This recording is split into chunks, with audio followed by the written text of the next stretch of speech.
Okay, everybody can hear everybody. Yes. What Dave does to start each show. It's funnier now. Drew and I just mercilessly mock him now. Yes, you do. Sackles, Ernie.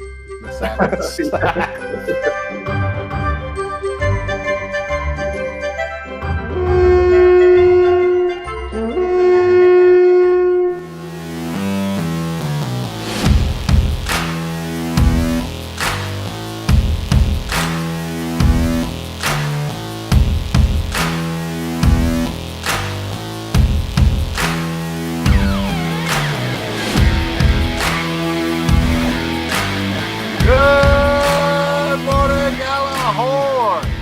And it's the bye week. And have we got a special show for you? Not only do we have Ted and Drew here, we also have a special guest, Mr. Manbear Pig. How you doing, Manbear? Oh, I'm doing really, really good. I'm really glad to be here. I'm really excited. What up, Manbear? Hi, guys. Rocking the Gary Larson jersey. That's awesome, dude. It's Corey Stringer. It's actually a Stringer jersey. All right. Okay, my bad. Either way, both great. Different generation, but just as much respect and love. Yes. My next guest was Mark Mulaney, but that works too. I love I love Big K. He's an Ohio State guy. Rest in peace, big man. Yeah, that's sixth grade for me right there. Wow. The greatness of Mark Mulaney. That is You know what? The show cannot fail now that Mulaney made it. How you doing, Drew? I love it. I'm doing well. How's everybody doing? How you feeling, Dave? You sobered up a little bit? Yeah, I think I'm finally recovering. It's good to see everyone. It's good to be back. I'm still high off that win, 5-3-1, and I'm even more jacked to have the great, legendary Manbear Pig on the show today. Wow. And last but not least, how you doing, Ted? Very good. And if Manbear Pig has named himself after the infamous Southpark character, it's going to be a super serial show, you guys. Yeah, I'm Southpark through and through. Love it. Nice. All right. Yeah. Cool. Well, Manbear, to introduce you to everybody that doesn't know, Manbear is part of our group on Facebook, and he's got multitude of talents. One of them is he's a fine artist, and as you know, I appreciate that greatly. Tell us about your artwork, Manbear. Oh, wow. Well, an awful lot like you, I've been painting and drawing since I was, a little kid. Over the years, I've had different art jobs that have kind of got me to kind of hone my own style and my own kind of process. And so what I do is I focus a lot on wildlife. I love animals. I do a lot of pet portraits. I love dogs. That's a big love for me. And so my artwork kind of focuses a lot on that.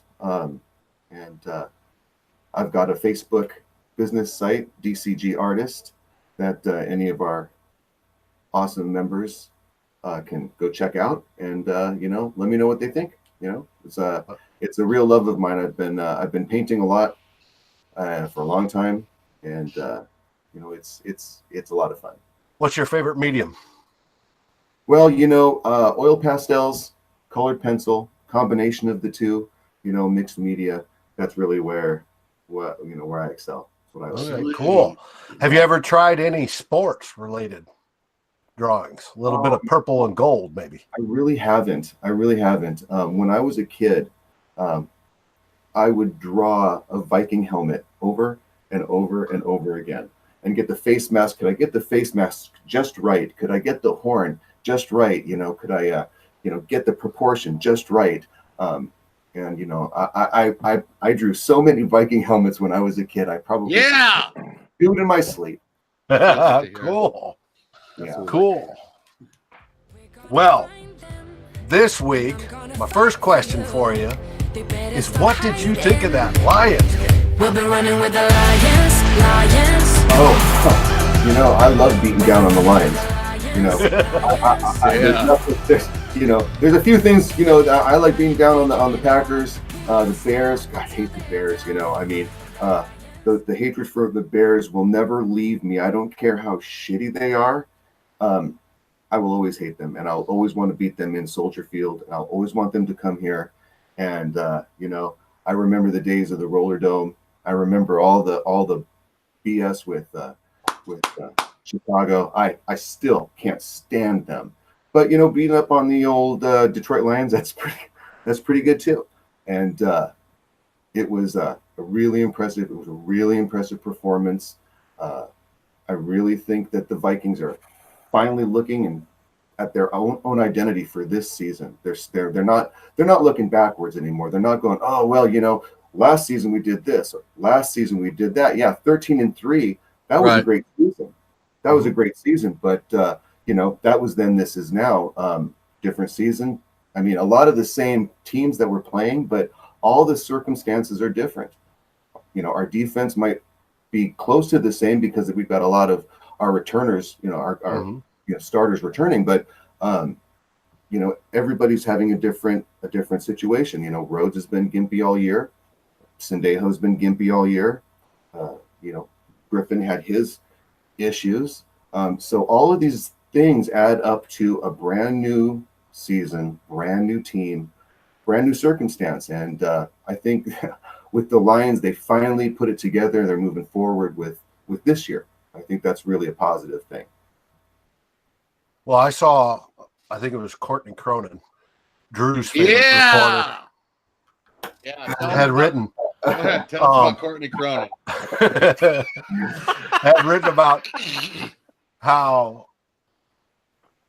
Mike Zimmer has opened up a little bit here lately, talking about how in the first few games, or first 5 games-ish, the defense wasn't clicking the way it should be. People were scheming against the defense, right?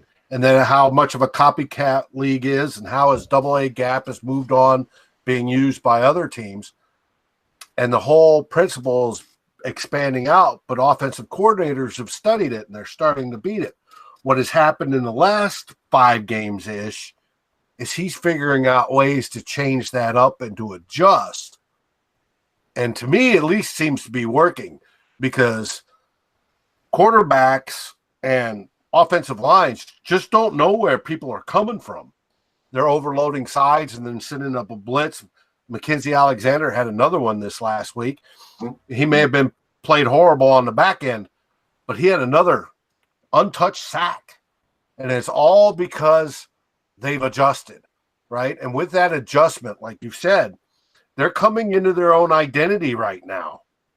And it's a good one. And that should do, I foresee, nothing more than improve as we go on. Now, if we can just marry up a great defensive performance and a great offensive performance in the same game, we've got it made. Well, why does it take, Ted, let me ask you, Ted, why does it take 8 games to adjust? That's a good question. You got to remember, though, at the beginning of the year, Dalvin Cook was, I still think Dalvin Cook, although everybody said he looks like he's completely healthy, he probably still had a couple things to deal with his knee. And that, I think that led to his hamstring injury. I don't think his knee, although physically 100%, I don't think it was in 100% football shape. Those are 2 different things. And the football shape led a little bit to the hamstring injury. We saw Dalvin Cook really be the Dalvin Cook the first 3 or 4 games from last year. You got a back, you got new receivers. The offensive line was not the solution that it looked to be early on. But, Dave, you talk about Mike Zimmer adjusting the defense. Brian O'Neill looks to be the new right tackle. He wasn't starting early on. And that's – I thought he paid huge dividends on Sunday against the Lions. I mean, although Manbear mentioned all the starters are back now that they signed Tom Jackson off after Seattle released him early in the year. There's still new people, and you're still trying to figure things out, and things don't always go as planned, and guys get injured that weren't injured last year, and guys play better this year that didn't play as well last year. And Mike Hughes was playing really well, and the Vikings were starting to lean on him, and then he got hurt, and so now you got to roll in Jaron Curse in the heavy nickel, which they hadn't really done because Mike Hughes is playing well. So I think all those things, it takes a while once the team's identity gets formed, if that's a thing, Mhm. And now we're at the point where this is what it is. And if what we saw against Detroit on Sunday is a harbinger of things to come, this is going to be a pretty good football team over the second half of the year. I would have to vote yes on. I mean, I made that post yesterday about the first 4 games compared to the last 5. I don't know if you've seen it, but some of the numbers were pretty eye-opening. 27 points allowed. We're now allowing 18. Passing yards, we're down to 198 allowed. I mean, we're really trending up. The defense seems to be trending up. Well, and I think Mike Zimmer was. Oh, go ahead, Manbear. I'm sorry, I didn't mean to step on you. I like the Gjallarhorn, analytics very much. We're looking at the pressure points were ridiculous. 34 this week. 34. That's we're aiming for 20. So that was fantastic. And then the other analytic for that we were looking at there was the Mendoza line. Mendoza line. We are almost at the Mendoza line, and I guarantee you, with the offense, what it's capable of doing now. I mean, I feel pretty good that if we can do what we did, keep it to 17, keep it close to that, we're going to be in good shape. We're going to be in good shape. Well, and one thing. Oh, sorry. Yeah. So one thing, and I think Mike Zimmer was a little hesitant to put in a whole bunch of changes or tweak his defense. And I can understand why. I mean, the Vikings had the best defense in the NFL last year. Yes. And they had everybody coming back. And you can see the Buffalo game and you go, well, Everson Griffin's off the field issues probably really affected this team. So let's give it a second. And you can say for Green Bay, well, it's the first game of the year and it's our first real live action. And then the Buffalo game happens. And then you say, well, the Rams, it was a short turnaround. But at some point you have to think it's not working and I've got to do something different. So I can understand Mike Zimmer's reluctance to start to change things, but give him credit that he did change things and make adjustments, because former Vikings head coaches whose names rhyme with Schmesley Hazier wouldn't make those adjustments. And we, and the Vikings would keep doing the same thing every week and lose in the same painful way every week. So credit to Zimmer realizing, hey, I still have great players that can do great things. I just need to put them in position to make plays like I haven't been so far. And now he's doing it. It's paying off.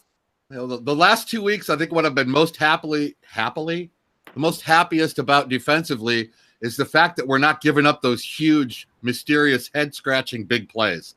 Remember George Kittle was nailing us on it. Yeah. Buffalo had the 80-yard screen with nobody covering him. I think that was in that game or something. Every game, last 2 weeks, we've really been a lot better with that. I mean, I don't see us getting burned with guys running around in the secondary wide open as much. So I'm happy. No, and Harris subbing in for Sendejo did an outstanding job. Right. And if I could add, the boys down at the Stumptown, we found ourselves not turning around and watching the river when we were kicking field goals. Suddenly we realized that we were actually watching kicker and not, 1 in a row, 1 week in a row, Drew. That's it. Oh, look, I still got it. I got it hanging up. Oh, shit. Yeah, we still have it. But Manbear, let me ask you the biggest question of the game. This is the one that everyone's wondering and everyone's asking about, so I have to ask you. It's easily the biggest question that happened in the game. What did you think when Matt Patricia called those timeouts at the end of the game? I just think that I think that he's loves pain. What is that? I don't sit up, man. You're not respecting the process. Sit up straight. That's right. I'm worried about the guy's pencil sticking somebody in the eyeball. He looked somebody. So anyway, those 3 timeouts are going to sit with me the rest of the season. One of the funniest things I've ever. I was really proud of the fourth and that we went for. What was that? Was that still in the first quarter? Yeah, still in the first quarter when it was like 4th and 2. That was nice. I like that. Trust and taking charge. I like that one a lot. Good. It did outstanding. Now, since we're going into the bye, we're 5-3-1. We're in good shape. Our next game is a week from Sunday, flexed up to Sunday night against Chicago Bears, which you have to tell us why you don't like them so much.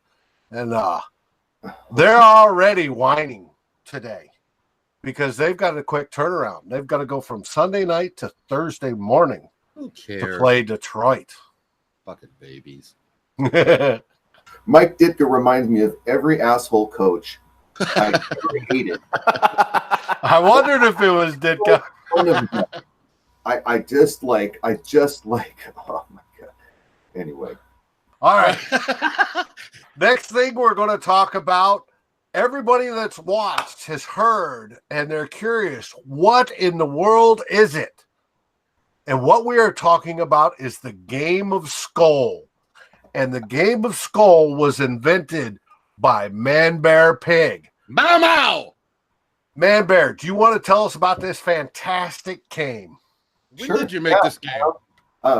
Well, it couldn't happen without the Gjallarhorn, first off, the amount of Viking just fandom that we have is pretty great. And I did the fantasy football last year, and really successful. Everybody had a really great season. Got really good feedback from what I was doing. Drew invited me over to do the Gjallarhorn, the GFFL, keeper league. We're going to have this thing going for a long time. It's going to be a great league for a long time. And I thought it was really great that we had such a great league, but that's just 10 members, Right. It's fun. Members like to follow along and see how it's going, but I mean, it's fantasy football. Everybody kind of either has their own fantasy football thing, or maybe they're not into fantasy football. Maybe they're just into the Vikings, and that's all they're really into. And I was just thinking, everybody needs a game. Everybody needs a game that we can play every week. Something that's easy, something that all our members can play and have an equal shot at. But can be strategic too. If you wanted to really get into it and really, really study it, you could do that too and have a lot of fun either way. And it just kind of came out of an amalgam of a lot of different fantasy games that I'd seen online over the years, from different sites here and there. This one is the only one that I've ever seen that's focused on one team, focused on one fan base, and the Viking fans are real passionate fans. They're real hardcore. They've got to be really hardcore fans. Stick with it, And so I know everybody on our site has the knowledge to play the game, and so I was thinking about all our members. Okay. Well, explain how it works. Did it just pop into your head one night sitting on the couch? You looked at Cheryl and went, "I have a bitchin' game. I got to call Drew and tell him about this game." Kind of, yeah. Kind of. I was just in commissioner mode, Right. one night, and I was just thinking about how it would be fun if everybody could play. Mm-hmm. And it just kind of came out of that. And I said to Cheryl, I need a bitchin' name for this game, because I was stumbling on a name, and she says, "Well, what's that word you guys keep using all the time?"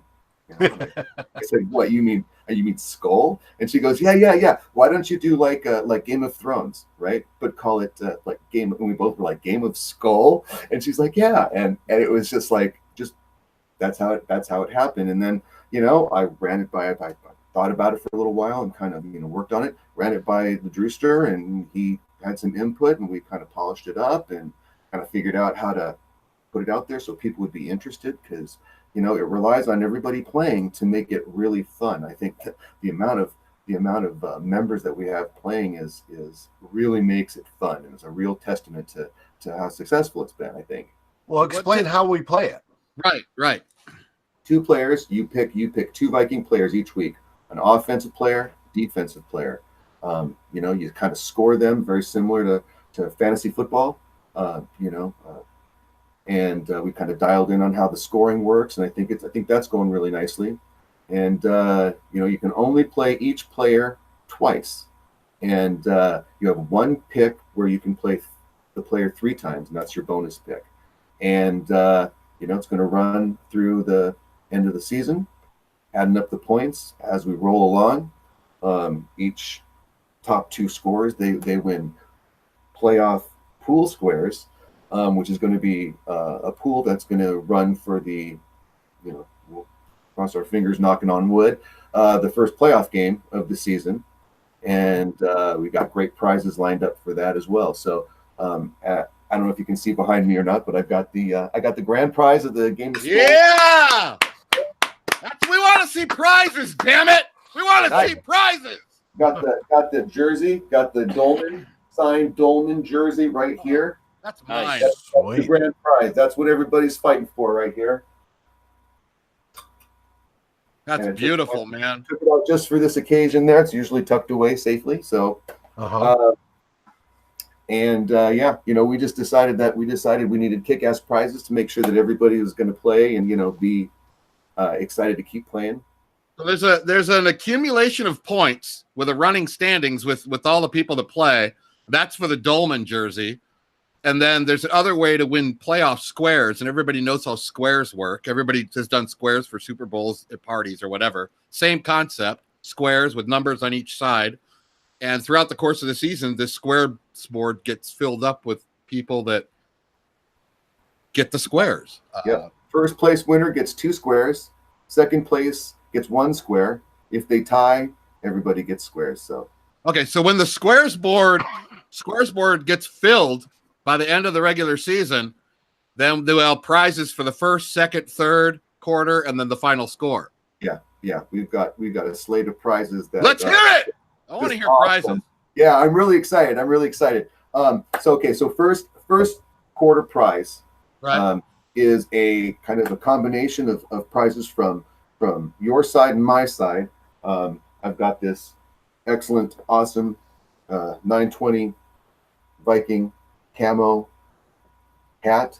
That's beautiful. Baseball cap here. Yep. And the winner of this cap is going to receive it adorned with 2 of the pins provided by the Fat Freddy. Yeah. Thank you for the plug for my daughter's business. Yep, that's right, and that's going to be first quarter prize. So the hat with the 2 Minneapolis Miracle pins. All right, that's whoever wins the first quarter. And halftime prize is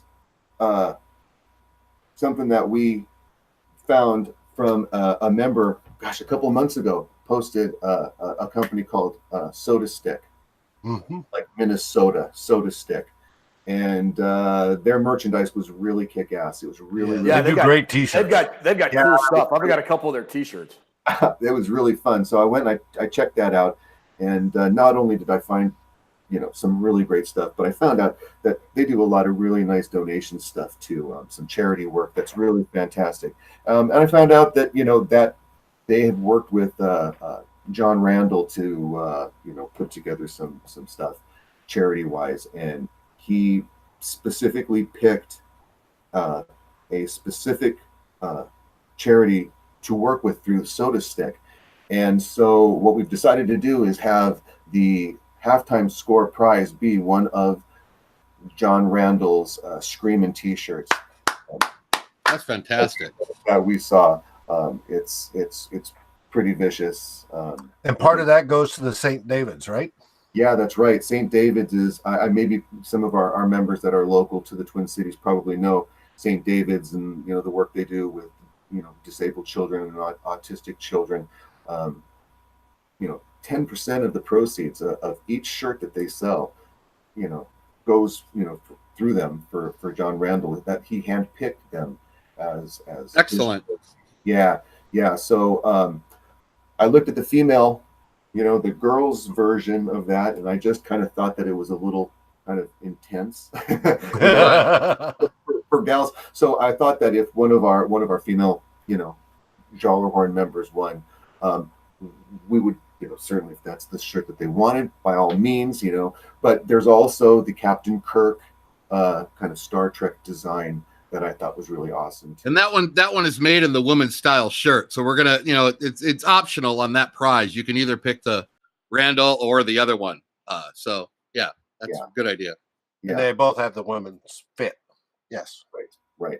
So good cause, good prize, halftime. Okay, So by this time, everybody's looking at their squares, and everybody's, partially, maybe totally, drunk at this point. I don't know what's going on, but more prizes are rolling along. We got third quarter, and again, another prize that I saw posted by a member, 6 months ago, and I don't remember the member. I'd love to give you credit for it, but they talked about the Skull Vikings. Yeah, So baby. Talking Skull Blend Get it. from The coffee. Caribou Coffee, local. Yeah, Ted, there you go. They do the Skull Coffee, so you're gonna get some coffee, but not just coffee.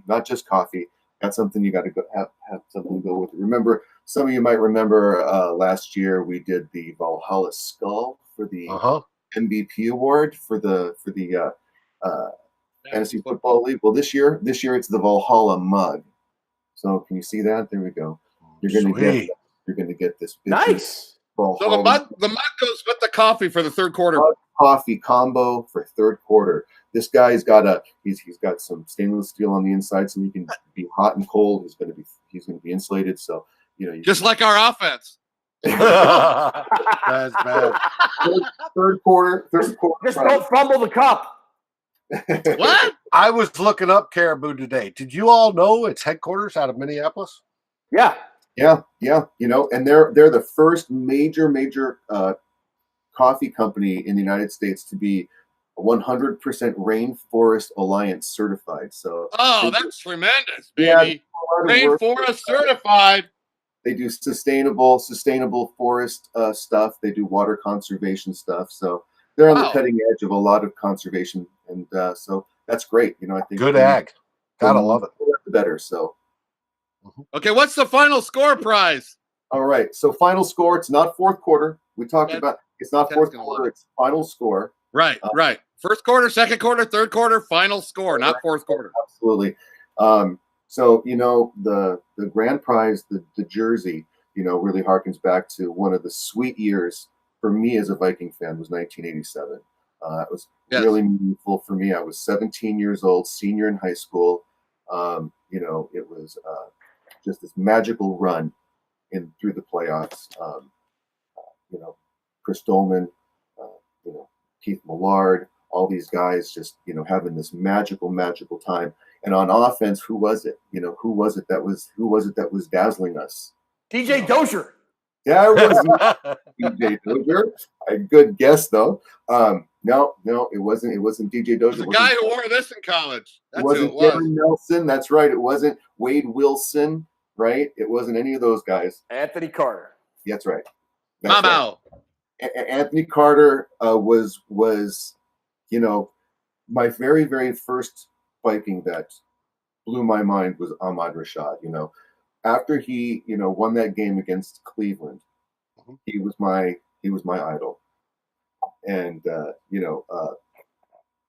Anthony Carter kind of took that to the next step for me. Especially that run through the playoffs was pretty amazing. So, it was crazy. Especially that San Francisco game. Oh yeah, and so that's kind of where the final score prize comes from. Now, I got it right here on the wall, and it's. Can you guys see that? We've got ourselves an Anthony Carter signed photo. Freaking awesome, dude. From that game. It's from the 87 49er. That is cool. That's very cool. 16-point underdogs, and we win by 12. Oh, yeah. I was there. And the Browns final, the comeback against the Browns, I think that was 1980. Yes. Those are the games of the 80s. Those two right there were the. Oh, yeah, absolutely. Yes. And so I know there's going to be some members that are going to really, really want this. Yeah, you got great prizes, dude. It was framed by me personally. Some of you may not know, I work at a frame shop, art gallery, so I have the ability. Cool, dude. The skills, baby. The skills. And so it's framed in 100% acid-free mats. It's got a really cool faux AstroTurf mat underneath it. It's beautiful. Yeah, it's got all the bells and whistles. It'll be really, really well protected for a long, long time, and I think it's a great fourth quarter grand prize for the pool. Let me tell you, dude, you do not scrimp on prizes. How about those prizes, Ted? They're fantastic. Fantastic. I want it. I mean, the Dolman jersey is cool. I'm not saying it's not, but I want that coffee mug and that Skull coffee. That Right coffee on. mug looks very cool. Right on. That's right on. And I'm a big fan of Anthony Carter, one of my all-time favorite players. Yeah, But I really want that. I really want that mug. Yeah. You know what's kind of cool is we have all these great prizes, and the game of Skull itself for the initial season was a free buy-in. Nobody had to pay to play this game, which will probably be a lot different next year. But the fact that you still came up with these incredibly awesome prizes on a free buy-in game just shows that you are a pretty awesome dude, Manbear Pig. Thank you very much. Well, I know that you helped a little. I helped a little. We got some help from some folks, and some fancy philanthropist types came in and kind of swooped in and was like, "Oh, we're going to finance this thing." So, well, you know what? That's the cool thing about the group. I mean, we have a Facebook group. We're fans, and there's a lot of Facebook groups that are fans of teams, but ours has figured out a way to build friendships and get to know each other. And I think that's why the Gjallarhorn stands out to me as being a little bit more. I mean, look at the game of Skull, the fantasy football. We have, it just seems everybody's like interactive with each other. And you're a big part of bringing everybody together. I mean, look at how all the talk has picked up since the game of Skull's going. There's a bunch of conversations now about it. And I think it's great. The work you put in is really great. I think it's been a lot of fun. I think people have received it really well. I've gotten to know everybody on the site really well. Have conversations with almost all of them now, privately. So it's been really fun. It's been a lot of fun. It's been super successful. I was hoping that maybe 10 or 11 people would be playing, and we've had, almost everybody. And it's been I remember back in yeah. Back in June, we were talking on the phone when you were explaining this game to me. It was before June, maybe. And we had thrown numbers back and forth, and you asked me what would be successful. I said, if we can get like between 10 and 15. And you were saying, man, if we got 15 people to play this, and we had 27, and it's going strong right now. There's 27 to first year. Yeah, so it's been really great. I wanted to give a special shout out to Denver Sox fan, for the great idea of having a preseason game of Skull, because we worked out a bunch of kinks and a bunch of things to make it run really, really smooth during regular season. So I didn't even think of doing that, and that was a great idea. So that was a great idea. Thanks to him, yeah, and just thanks to everybody for playing. It's just been a blast. It has been. I love it, dude. Even though I suck at it, I love it. Yeah, it's indiscriminatory. You can be, football head and do lousy because whoever you chose that week decided not to play or something. But you could be anybody and lead the league, just by, hey, I'm picking this guy this week instead of next week. And boom, like Daniil Hunter this last week. He scored more points for a defender than most offensive guys score. Yeah, it was amazing. I almost went with Harrison Smith. At the last minute, I decided to change up. Went with Hunter, and the members that chose him were rewarded nicely. I think that's what's so unique about the game. When you first told me about it, you said everybody picks an offensive and a defensive player, and then we add their points up, much like fantasy football, and we keep a running score every week, and there'll be weekly winners and squares. And I was thinking, well, that's just like fantasy football. And then when you said there's a limitation on how many times you can use each guy, I said, meow, meow. Now we're talking. Now we're talking a game, baby. Strategic.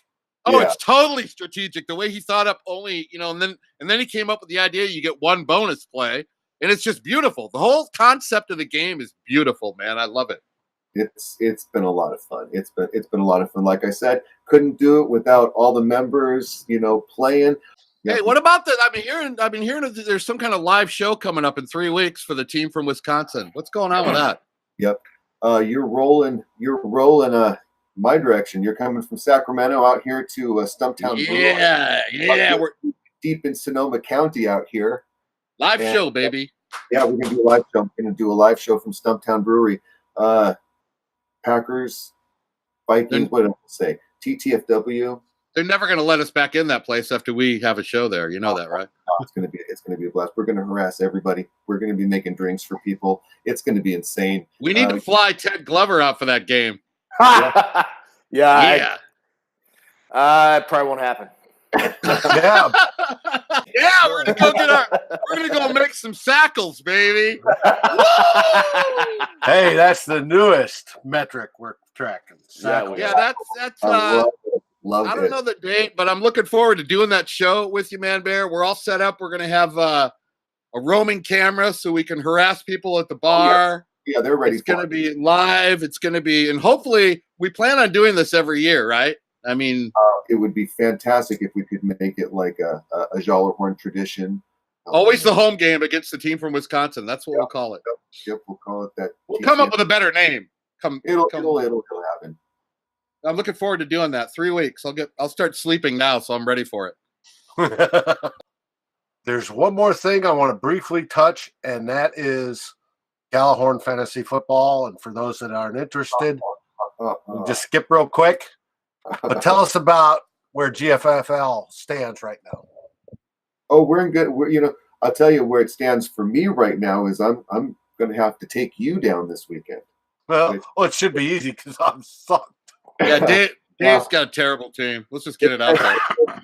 We got a lot of good members. Got a lot of football knowledge out there. We got a couple guys. Greg Smith and his More Than a Thielen is pretty dominant. He's pretty dominant. Stephen England has a hell of a team. He sure does. His bench can beat my starters. I mean, it's ridiculous, dude. Come hell or high water, it's probably one of my favorite names. One of my other favorite names is Dalvin and the Chipmunks. And Ruby's up. Yep, she's up with the leaders now in the division. So a lot of stuff happened this week. Yeah, she just whooped my ass this last weekend. Did you know Ruby is in first place in the GFFL? And she's also in first place in the Goodfellas League, which another league me and Manbear are both in. Yeah, she's in first in both of them. She leapfrogged me this week in Goodfellas, so hope that feels good. Well, great. Well, I want to wrap this up. It's been great having you. Have you got any last few things you want to say? No, I just want to remind everybody to keep playing Game of Skull and keep cheering really hard for the Vikings. We're going to have this bye week game. If you score in the top 5, you're going to get a playoff pool. And the more playoff pools squares you get, the more of this great stuff you're going to be able to get a chance to win. So keep playing. Each week is going to be it's a brand new game as far as the playoff pool is concerned. So no reason not to keep playing. It's going to keep rolling along, and it's going to just keep getting more and more crazy. The less and less choices you have for who you're going to play, it's going to get really crazy. And I'm just really excited to see how it all works out. How many wins for the Vikings? Where do we end up regular season? I got to hear it from you. I need your prediction. I need a prediction from the pig. I think we're on a roll right now. I think I'm feeling really good. I was really critical of Kirk Cousins, and he's really impressed me a lot. I'd like to see better pocket awareness from him, just as far as feeling that backside pressure and being able to make that throw and get rid of that ball. But I'm really happy with him. I'm really happy we kept Latavius Murray because I think that Dalvin Cook is I think he'd be better off in a china shop somewhere than on a football field, but that's still yet to be seen. I hope he can stay healthy. Yeah, that's harsh. That is harsh. Well, man. it's. I'm really glad we've got Latavius right now. Really. No, so you talk. Can we go 12-3-1? Run the table? Yeah, we could. Okay, good. That's what I want to hear. We could. I think that could be a realistic possibility. Ooh, that would be something. And boy, would we have momentum going into the playoffs. Oh yeah, I agree. It's funny when you have expectations that are really, really high, it makes it hard to move on to this season. And I think that we're doing that now. I think we've moved past last season. We've moved past the playoffs. The miracle. We moved past that. Now we're here where we are now, and I think that that's just going to be a really healthy thing for this team moving forward. We know the offense is doing its thing. We know the defense is now doing its thing. When those two pieces come together, and Bailey actually, making kicks, you know what? All of a sudden, we get everything firing on all the cylinders. This is a really, really, really good team. Who's this, Manbear? Is that Jimmy? Okay, that's your test for the day. I had to test you. That's my boy. Good job, baby. Good job. Yeah, if you didn't recognize that guy, you're in. Really awesome having you on here, dude. I've had a great time visiting with you, man. Thanks, man. Thanks. I really appreciate it. I really appreciate being part of the Gjallarhorn. You come up with, it's not just Game of Skull, all the games you come up with. Remember in the 70s, we'd watch Tattletales and The Price is Right and Match Game? Remember Match Game? And at the end, they'd say, it's a Mark Goodman, Bill Todman production. You can take Mark Goodman out. Put Manbear Pig and Bill Todman production. Thank you. Well, thank you. When I was a kid, I wanted to be Guy Smiley from I wanted to from be Sesame Street. Yeah. I wanted to be Snake Plissken.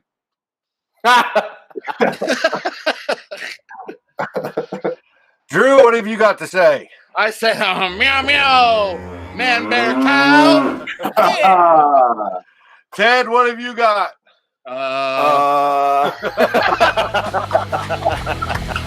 See you guys this week.